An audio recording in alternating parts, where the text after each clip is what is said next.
잠깐 같이 볼게요. 이게 21년도 기출문제긴 해. 21년도 기출인데 요거 그냥 내용만 같이 볼게요. 비슷한 범위는 비슷한 것 같아가지고 뭐 뒤에 이제 뭐 유전은 없는데 그냥 이제 내용 정리만 할게. 보이죠? 화학 반응에서 에너지 출입에 대한 설명을 옳지 않은 거. 광합성은 빛 에너지를 흡수하는 거기 때문에 광합성은 흡열 반응이에요. 광합성은 발열 아니고 광합성은 흡열 반응이고 호흡은 발열 반응이 발열 반응. 여기 옳지 않은 거 틀렸으니까 1번 고르시면 되고, 에너지를 방출하는 반응이 일어나면 주변의 온도는 높아지는 거 그쵸 맞죠? 산화칼슘과 물이 반응하면 즉석 발열 도시락에 활용할 수 있어요. 실제로 이렇게 하는 경우가 있습니다.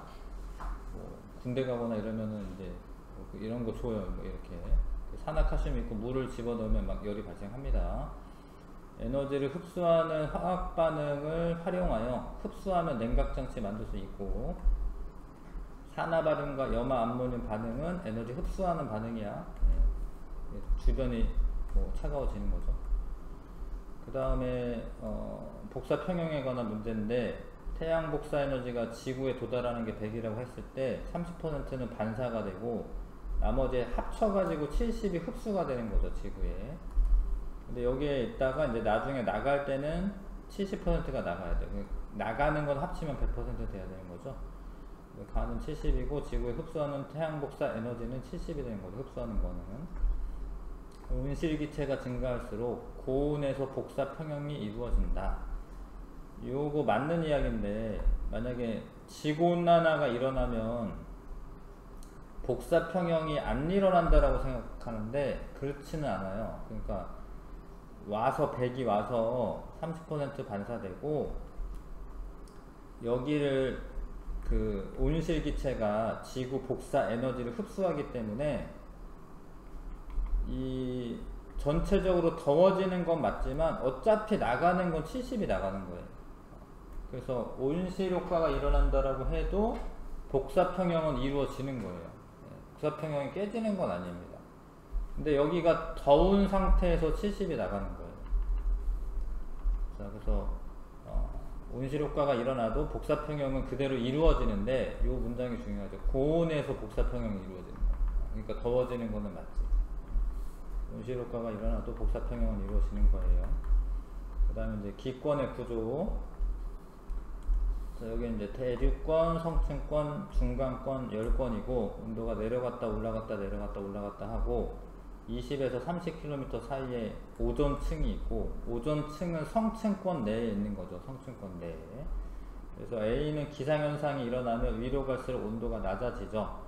위로 갈수록 온도가 낮아지는 데가 A랑 C층이 있는데, 그런 데에서 대류가 일어나는 거지. 온도가 낮은 애가 위에 있고 온도가 높은 애가 아래층에 있으면, 온도가 낮은 애가 밀도가 크기 때문에 밑으로 내려오려고 하고, 온도가 높은 애는 주변보다 이제 뭐 밀도가 주변보다 높아지게 되면은 올라가죠. 이렇게 대류가 일어나지. 근데 원래부터 온도가 낮은 애가 밑에 있고 온도가 높은 애가 위쪽에 있으면 이건 밑으로 내려갈 이유가 별로 없는 거예요. 왜냐면 이제 안정한 그 온도가 낮은 애가 더 밑에 층에 있는 게 안정하기 때문에. 그래서 얘네랑 얘네는 이제 대류가 없고, C랑 A는 대류가 있고, 근데 A에는 수증기가 많기 때문에 기상현상까지 있고, C층에는 이제 수증기가 없기 때문에 기상현상은 없죠. 대류는 일어나도. A는 기상현상이 일어나면 위로 올갈수록 온도가 낮아진다가 맞고, B층에 오존층이 존재하며 대기가 안정하여 장거리 비행기 항로로 이용되고, C층은 불안정하여 대류가 일어나며 유성이 나타난다도 맞아요. 유성이 이제 열권 통과할 때는 그렇게 막 이렇게 공기와의 마찰이 없습니다. 그래서 유성이 보이는 건 아니고, 이제 중간권에서 유성이 보이는 거고요. D층은 오로라와 전리층이 존재하며, 맞죠? 근데 공기가 희박하여 낮과 밤의 기온차가 크죠? 공기가 희박하면 낮과 밤의 기온차가 큰 거야. 기억님 지금 4번이 맞네. 그 다음에 가나의 지역적 특성에 따라 부는 바람의 모습을 나타낸 것이다. 이건 해력풍인데, 이렇게 이 육지 쪽, 그러니까 이제 지표면 쪽의 바람의 방향을 보셔야 되는데, 바다에서 불기 때문에 이건 지금 현재 해풍이 불고 있는 거고, 해풍은 낮에 부는 거고, 낮에는 이제 가열을 했을 때 땅이 더 온도가 더 빠르게 올라가기 때문에 여기가 고온이고 여기가 저온인데, 근데 고온인 공기는 위로 올라가기 때문에 고온인데 여기는 저기압, 여기는 저온인데 이렇게 하강기류 같은 게 생겨서 고기압. 바람은 고기압에서 저기압으로 부는 겁니다. 낮에는. 원인은 아무튼 자, 뭐 바다가 늦게 가열되고 늦게 식기 때문에, 뭐 온도 변화가 적기 때문에, 육지 쪽이 빨리 가열되고 빨리 식기 때문에 밤에는 이제 거꾸로 되죠. 자, 근데 이게 주기가 얼마냐? 하루야, 하루 동안에 이제 이런 해력풍의 변화가 있는 거기 때문에 12시간 아니고 그냥 주기는 이제 한 사이클이 반복이 돼야 되거든요. 그래서 하루를 주기로 낮에는 부는 해풍이다, 이게 맞네. 낮에 해풍 부는 거 맞고요. 바람은 부는 쪽 기준이니까 해풍이라고 해야 돼. 육지 쪽으로 분다고 해서 육풍이라고 하는 게 아니고, 이건 이제 계절풍인데 지금 이제 북서 계절풍이 부는 거죠. 북서 계절풍. 겨울에는 북서 계절풍이 붑니다. 육지 쪽에서부터 이제 해양 쪽으로 바람이 부는 거죠. 대륙 쪽에서부터. 여름에는 이제 남동 계절풍이죠. 남동 계절풍. 그래서 나는 여름에 부는 계절풍이 아니라 지금 겨울에 부는 계절풍이고, 이름은 이제 북서 계절풍이에요. 북서 계절풍. 바다가 육지보다 더 빨리 가열되고 바뀌었죠. 그러니까 육지가 더 빨리 가열되고 빨리 식고, 나에서 지표면 근처의 온도는 C가 D보다 높다라고 되어 있는데, 지금 여기가 C가 더 온도가 낮은 거예요. 온도가 낮고 고기압이고, 온도가 여기 높고 저기압이고, 고기압에서 저기압으로 바람 부는 거고. 자, 그 다음에 기압은 다 B가 높은 거고 C가 높은 거고. 이해가시죠? 알 거는 같은데 그래도 점검 차원에서 좀 합시다. 자, 그 다음에 기온과 포화 수증기랑 관계를 나타낸 것이다. 자, 각각의 공기 지금 상태를 말해주는 거지, 이런 점들은. 그래서 A와 C와 D는 이슬점이 같다. 이슬점이 같은 게 아니라 얘네는 포화 수증기량이 같은 거야. 포화 수증기량이 같은 거예요. 온도가 똑같으면 그 온도에 해당하는 포화 수증기량이 똑같습니다. 그 다음에 지금 상대 습도는, 근데 이 중에 누가 이슬점이 높은 거냐면 A가 높은 거죠. 이슬점. 얘는 이슬점이 30도씨고 C는 쭉 가다 보면은 포화 상태가 됐을 때 온도를 말하는 거기 때문에 C는 이슬점이 20도씨고 D는 이슬점이 10도씨고, 상대 습도는 지금 여기에 걸쳐 있으면은 다 100%예요. 그죠? 그래서 A랑 B가 100%를 가장 높고, C, D 중에는 C가 더 높은 거죠. 실제 수증기량이 지금 더 높기 때문에, 상대 습도는 원래 포화 수증기량분의 실제 수증기량 곱하기 100이죠. 상대 습도는 포화 수증기량분의 실제 수증기량 곱하기 100 하는 게 이제 상대 습도죠. 상대 습도라고 해도 되고 그냥 습도라고 해도 됩니다.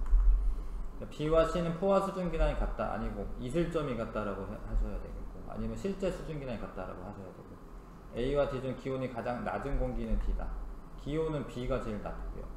자, C점에서 공기 2kg 이런 거 잘 보셔야 되는데, 문제가 어려우면 1kg으로 안 주고 2kg 이렇게 주거든요. C를 10도씨까지 낮춰요. 그럼 실제 수증기량이 14.7인데 10도씨에서의 포화 수증기량이 7.6이기 때문에 7.6은 수증기로 있고 나머지는 응결돼야 되니까 7.1g이 응결이 되는 건데, 근데 이게 요 그래프 상에서 공기 1kg에 해당하는 수증기량을 이야기하는 거야. 그쵸? 그래서 7.1kg, 7.1g per kg이야. 그러니까 공기 1kg이면 7.1g 응결인데 2kg이기 때문에 여기에다가 2kg 곱하셔야 돼요. 그쵸? 그래서 이거는 14.2g이 응결이 되겠지. 이해 가시죠? 일단 계산한 다음에 공기 kg만큼은 곱해 주셔야 됩니다. 그 다음에 이제 하루 동안의 이슬점 변화인데, 이거는 이제 맑은 날인 거지, 맑은 날. 맑은 날인지 어떻게 하냐면, 여기 이슬점일 텐데, 이슬점이 그렇게 변화가 되는 게 아니에요, 이게. 얘는 이만큼 변하고 이만큼 변하는데, 얘는 요렇게 되잖아. 그럼 이슬점 변화는 별로 없는 거야, 이거. 이슬점이라는 거는 실제 수증기량이랑 관계가 있기 때문에 실제 수증기량이 별로 변화가 없다라는 거예요. 비가 내리거나 이렇지는 않았다라는 거지. 자, 아무튼 이게 이슬점이고, 자, 새벽에가 가장 춥고요. 12시 넘어서 한 2시경이 제일 온도가 높고, 그 B가 기온이죠, 기온. 그 다음에 이때부터 저녁 때부터 해서 이제 새벽녘까지 이제 냉각되면서 이제 차가워집니다. 그래서 실제 수증기량은 변화가 없는데 포화 수증기량 변화가 생겨요. 포화 수증기량. 그러니까 기온이 높아지면 포화 수증기량이 높아지고 실제 수증기량은 별로 변화가 없는데 뭐 이거는 거의 일정한데. 그러니까 얘가 반비례 그래프가 되겠죠. 기온이 올라가면 습도는 낮아지고 기온이 낮아지면 습도는 높아집니다. 그렇죠? 습도. 근데 습도는 언제 제일 높으냐면 새벽에 제일 높아. 새벽에 이슬점하고 되게 가깝지? 그러면 이제 새벽에 이슬이 진짜 맺힐 때가 있는 거죠. 지표면 상에서 이슬이 맺힙니다. A는 상대 습도, B는 기온이고 하루 중 변화가 가장 작게 일어나는 것은 C인데 그게 이슬점이 맞고, 자, 맑은 날 현재 수증기량이 거의 일정할 때 기온이 높아지면 포화 수증기량이 증가하여 상대 습도가 낮아진다.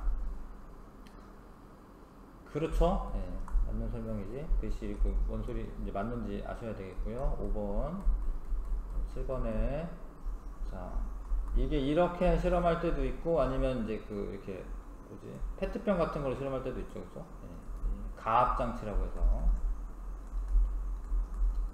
뭐 구조는 이제 비슷한 거지. 공기 펌프가 여기 있죠. 그리고 누르면 이제 공기가 여기 틈으로 들어가요. 자꾸 마찬가지로 들어갑니다. 들어가면 압력이 높아지잖아요. 그럼 온도 올라가요. 그 다음에 이제 이 뚜껑을 열거나 아니면 이건 밸브를 열면 압축됐던 공기가 팽창하면서 나오는 거지. 그래서 여는 순간인지 아니면 공기를 넣는 과정인지가 중요하지. 여는 순간에는 팽창을 해. 좀 어려운 말로 단열 팽창한다라고 해요. 단열 팽창. 열이 공급된 게 아닌데 열이 차단됐는데 팽창을 하는 거야. 그러면 얘가 일을 하는 거야. 공기가 일을 하게 되면 온도가 기온이 낮아지고 기온이 낮아지다 보면 이슬점에 도달하고 그러면 이제 수증기가 응결해서 구름이 생기는 거죠.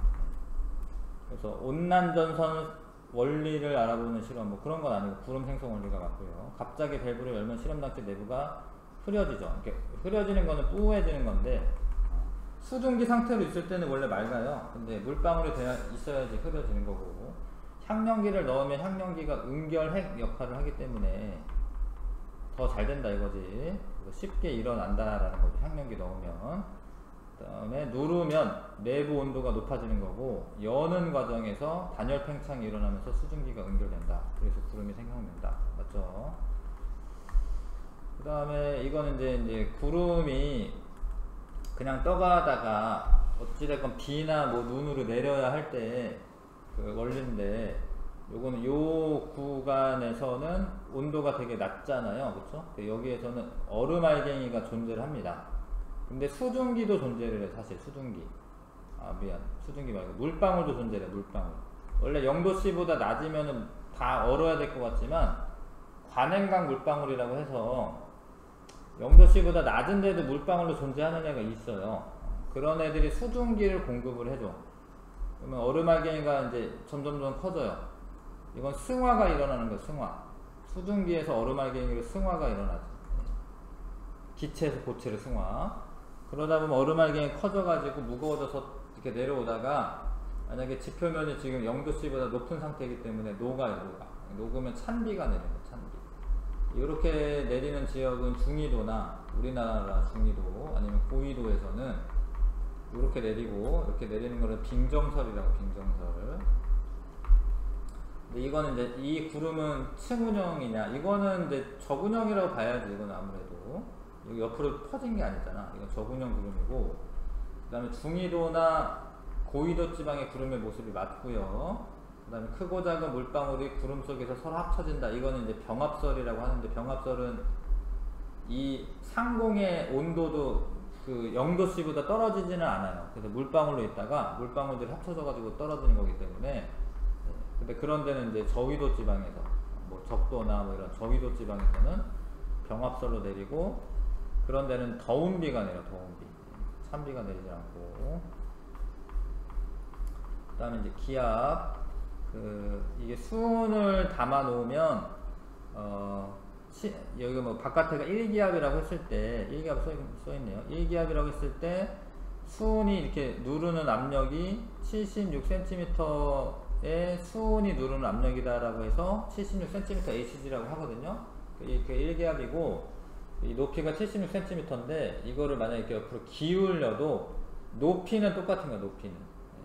이걸 기울이면은 이제 왠지 이렇게 돼가지고 여기가 높이가 낮아질 것 같지만, 높이가 낮아지지 않아요. 기압은 이게, 이 높이를 측정하는 거기 때문에, 높이는 변화가 없고, 굵어도 변화 없다라는 거 아시죠? 그쵸? 굵은 관을 사용해도. 그거는 이제 굵은 관을 사용하게 되면, 원래 압력이라고 하는 거는, 압력은 단위 면적당 작용하는 힘인데, 면적이 늘어났지만 누르는 힘도 증가하기 때문에, 이게 똑같아요. 이 굵어도 똑같다, 높이가. 그 다음에 이거는 76cm 똑같고, A와 B의 압력은 똑같은 거고, 그러니까 멈춰 있는 거죠. 만약에 똑같지 않으면 이제 둘 중에 하나 이제 밑으로 내려가거나 올라가거나 이런 상황이 되는 거지. 지금 똑같으니까 A 압력과 B 압력이 똑같으니까 멈춰 있는 거고, 높은 산에 올라가면 이제 기압이 낮아지기 때문에 이게 더 밑으로 내려와요. 이게 수은 기동의 높이가 감소하는 거죠. 높은 산에 올라가면. 그 다음에 뭐 여기는 진공 상태가 돼야 되고, 만약에 이제 수온으로 안 하고 물로 했다 그러면 10m 정도가 돼야 돼. 10m. 물은 한 10m 정도가 돼야지 1기압이 됩니다. 그 다음에 이제 요거는 이제 기단인데, 이렇게 쭉 나눠서 이거 안 나와. 이거 안 나오고, 그러면 이런 거 이것도 안 나와요. 이것도 안 나와. 여기도 안 나오고요. 이것도 안 나오고, 요거는 나와요. 안 나와. 이거 안 나와요. 눈도 안 나오고. 그러면은 이건 나오죠. 자, 이거의 대뇌 이제 뇌인데 대뇌도 뇌고, 대뇌 소뇌, 여기가 간뇌, 이만큼 간뇌야, 간뇌. 그다음 여기 요 톡 튀어나온 데는 이제 뭐 뇌줄기라고 하는 부분인데, 뇌줄기가 아니라 이제 뇌교라고 하는 부분인데, 그 위에 부분이 중간뇌. 요 톡 튀어나온 거 밑에 있는 애가 이제 연수는 뇌자가 안 붙어도 뇌야. 그 밑에가 이제 여기 밑에가 척수. 심장박동과 호흡운동 조절하는 게 연수예요. 비연수. 그 다음에 근육운동 조절하여 몸의 균형을 유지한다는 이 소뇌. 눈의 움직임, 동공의 통체 변화, 이거는 중간뇌는 여기 C 맞네. 그 다음에 자극을 느끼고 판단하여 적절한 신호를 보낸다. 대뇌죠, 대뇌. A. 체온을 비롯한 몸의 상태를 일정하게 유지하는 게 간뇌 B. 상대적으로 우리가 이 부분은 그렇게 많이 안 한 것 같긴 하네. 좀 이따 문제 풀 때는 여기를 좀 더 하는 게 나을 것 같긴 하네요. 사람의 신경계에 대한 설명으로 옳은 것은, 자극에 대한 반응 명령은 중추신경계에서 내리는 게 맞아요. 중추신경계는 뇌랑 척수를 말해. 뇌랑 척수. 나머지는 말초신경계라고 합니다. 말초신경계는 모두 대뇌의 직접적인 조절을 받지 않는 애도 있어요. 대뇌의 직접적인 조절을 받는 애도 있고, 자율신경계라고 해서 그런 애는 받지 않는 애가 있어요. 말초신경계는 원래 체성신경과 자율신경으로 나눠지는데, 아무튼 직접적인 지배를 받는 애가 있고, 자율적으로 이제 조절하는 애들이 있습니다. 운동신경은 감각신경에서 받아들인 자극을 중추신경으로 전달한다가 아니라, 운동신경은 뇌의 명령을 근육으로, 운동기관으로 전달을 해주는 거죠. 이거는 이제 감각신경이 돼야죠. 감각신경, 운동신경이 아니라. 이건 그러면 되고, 이거는 이제 무릎 반사인데, 무릎 반사의 중추는 척수야, 척수. 척수가 무릎 반사의 중추고, 그 다음에 이건 의식적인 반응이 아니에요. 무조건 반사고, 대뇌 판단 필요하지 않습니다. 이게 주전자의 물을 따르는 반응, 이게 주전자의 물을 따르는 거는 대뇌를 거쳐가야 돼. 근데 뭐 뜨거운 주전자에 손을 대었다, 그러면 척수가 명령 내려요. 빨리 피하라고. 그래서 무조건 주전자 나온다라고 척수가 아니라. 자, 그렇고 자극, 감각, 신경, 소뇌, 운동신경, 반응기관의 경로를 거친다. 자극, 감각, 신경, 여기 척수를 거치는 척수. 여기 거치는 거고, 뾰족한 거 밟았을 때 떼는 경우 이게 맞아요.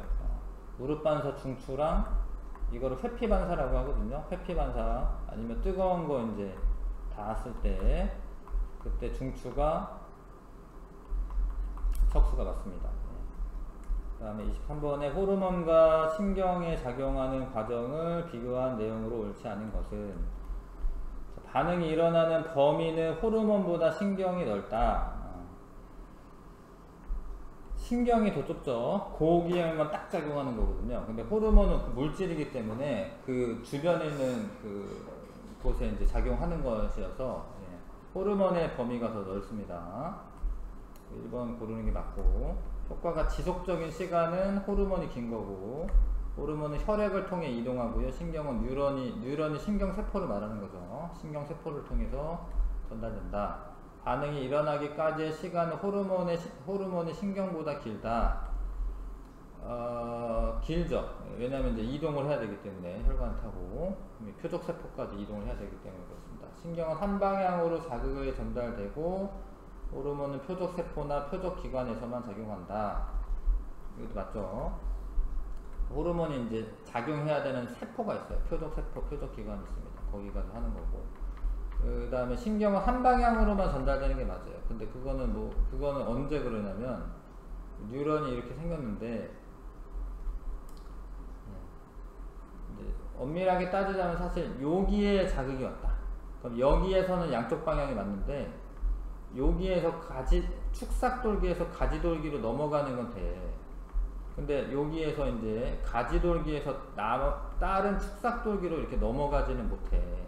그러다 보니까 한 방향으로만 전달되는 거야. 한 방향으로. 그래서 이제 반대 방향으로 가지는 않는다 이 소리죠. 그 다음에 자, 요거는 감각 뉴런이 되고, 감각 뉴런이라고 해도 되고 감각 신경이라고 해도 되고요. 예. 여기는 이제 연합 뉴런이라고 해요. 연합 뉴런.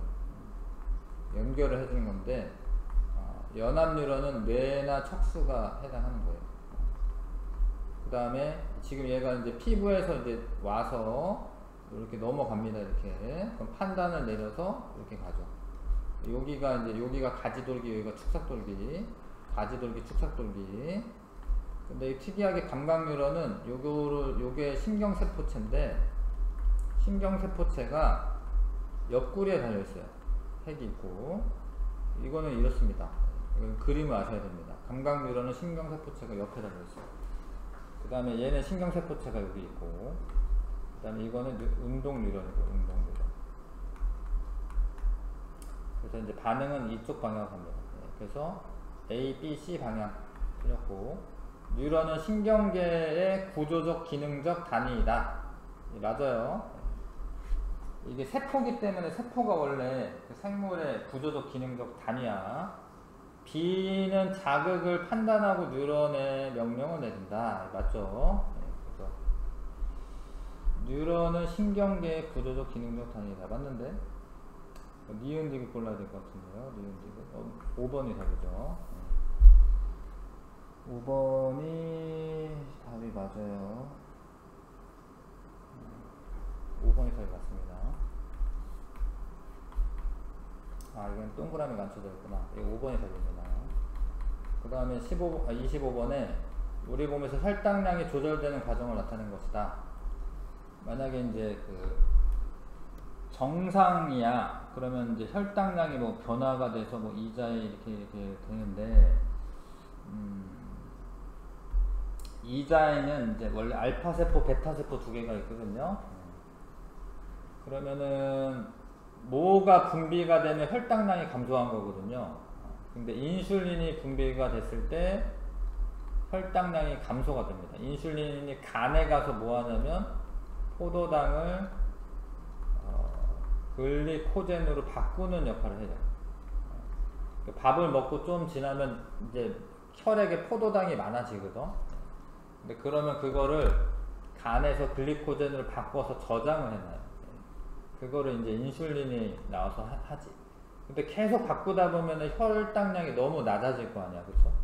그럼 이제 이게 혈당량이 감소했다라고 이제 간내가 이제 판단하는 건데, 그러면 얘가 이자에서 글루카곤이 나와요. 근데 이게 글루카곤이 나오면 인슐린은 줄어들어요. 서로 기량작용을 합니다. 서로 기량작용이라고 하는데, 하나가 이제 활발하면 하나는 이제 덜 활발해지는 거예요. 그 다음에 그러면 간에서 글루카곤은 뭐 하냐면 글리코젠으로 저장해 놨던 애를 포도당으로 전환을 시켜요. 포도당이 많아지는 거죠. 그러니까 뭐 운동을 막 한다 그러면 이제 혈액에 포도당이 적어져. 그러면은 이제 글루카곤이 나오는 거예요. 근데 자꾸 그러다 보면 혈당량이 너무 늘어날 거 아니야. 그러면 다시 혈당량 감소시킵니다. 이런 걸 이제 기량작용이라고 하고, 서로 이제 반대되는 작용하는 걸. 그래서 X가 이제 인슐린이 돼야 되고, Y는 글루카곤이고, 글리코젠과 글루카곤을 좀 헷갈릴 수는 있는데, 이게 호르몬이기 때문에, 호르몬은 뭐뭐뭐 이렇게 끝나는 거여가지고요. 고온으로 끝나는 애가 호르몬인 거지. 글리코젠은 이제 다당류죠. 포도당을 여러 개로 결합을 시켜놓은 게 글리코젠이라고 하는 거고. 그 다음에 호르몬 Y는 간에서 글리코젠을 포도당으로 분해한다. 맞죠? 호르몬 X가 제대로 분비되지 않으면 당뇨병에 걸린다. 그렇죠? 혈당량을 낮추지 못하기 때문에 포도당이 너무 이제 그 혈액이 많은 상태로 있잖아요. 그러면은 원래 소변 만들 때 콩팥에서 포도당을 이렇게 재흡수를 해야 되는데 그게 잘 안 일어나는 거예요. 너무 많다 보니까. 그러면 이제 소변에 포도당이 포함된 상태에서 나가는 게 당뇨병이죠. 그래서 이게 맞죠. 일단 이거는 하여튼 뭐 재작년 시험지긴 해. 뭐 이 정도 수준이었고, 이 부분을 조금 더 열심히 하는 게 나을 것 같다는 느낌이네. 여기를 우리가 별로 많이 안 한 것 같아가지고.